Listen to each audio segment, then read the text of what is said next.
Howdy gamers, I've been sick all week, so I decided to do a little Azeroth R&R for this video and do the Tuskarr Turtle World Trip so you don't have to.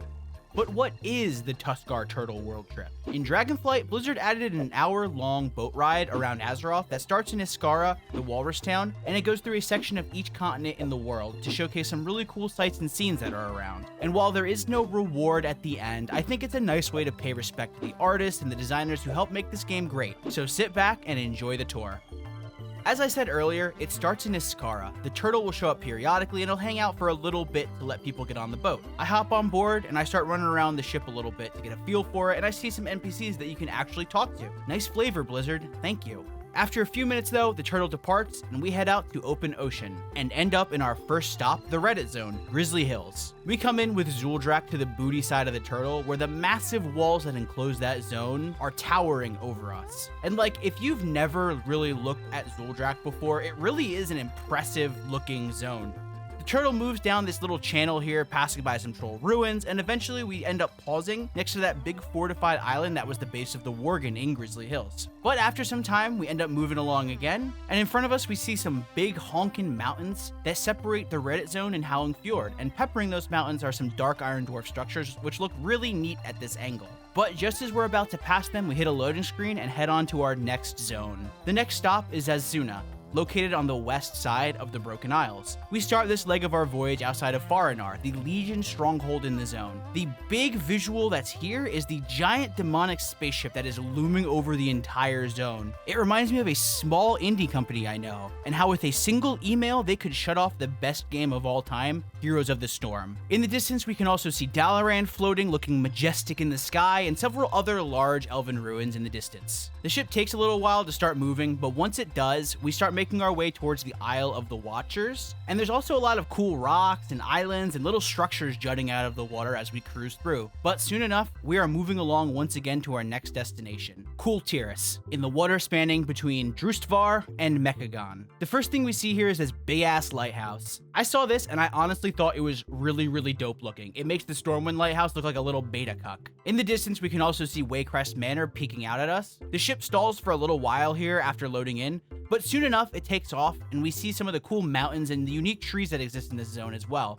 And after a short sail here, our time is done and we move along again. And after loading in, I thought we were in Teneris, sailing around that area that flooded in Cataclysm. But I realized soon enough we were actually floating over Vashj'ir. For those who actually quested here, you'll recognize this area as the area where you swim up to the surface and plant a banner for your faction for a quest. And for those who quested here after the first week of Cataclysm, I'm sorry you did that to yourself. Below the surface, we can see the structures of the zone, the big bioluminescent creatures and monsters and other big giant rocks and stuff. It's really neat below the surface.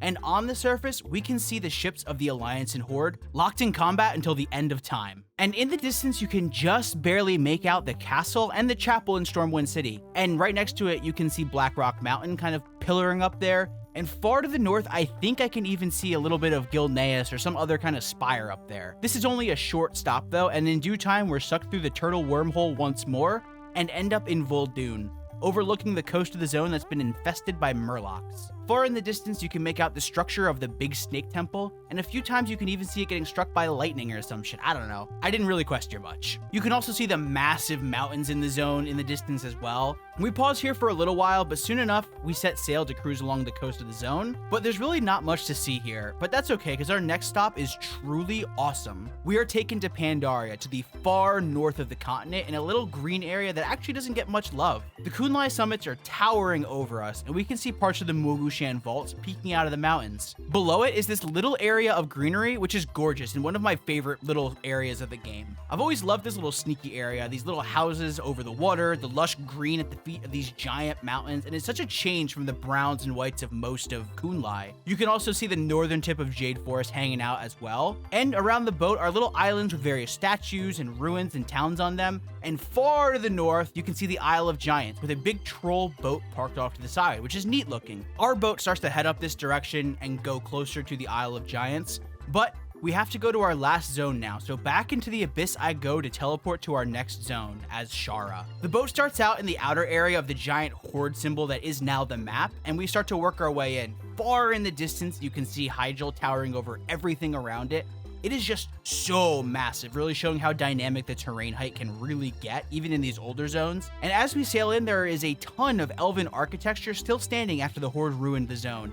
And I really love ancient elven ruins. I just think that they're really nice, and it gives me that small sense of wonder that 16 years of playing this game has destroyed. And of course, Azshara was mostly worthless until Cataclysm, but it's sort of sad to see it receive the fate that it did. Anyway, there's also the giant goblin cannon and all these mines in the water in front of us. It's very, very inviting. So we just sail right outside of them and chill for a minute to look around, but soon enough, we have to start heading back to the Dragon Isles. And with one last goodbye to the zone, my molecules are once again ripped apart and sent spinning into the void. And back in the Azure Span, I am reconfigured into a Night Elf Druid, and we begin sailing back into port. Some last views we get here before we hit port are the Azure Dragon Shrines shooting up into the sky, and far off in the distance you can see the massive mountains in Thaldraszus, which are really neat. And as we pull up to the dock, there's one thing I noticed about this trip that didn't hold up.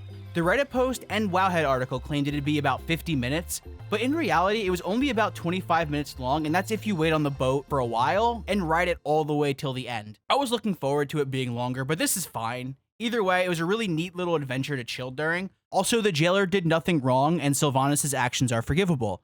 Please subscribe on that like button if you enjoyed this small adventure while I heal from this plague. I love y'all, and I will see you in the next video.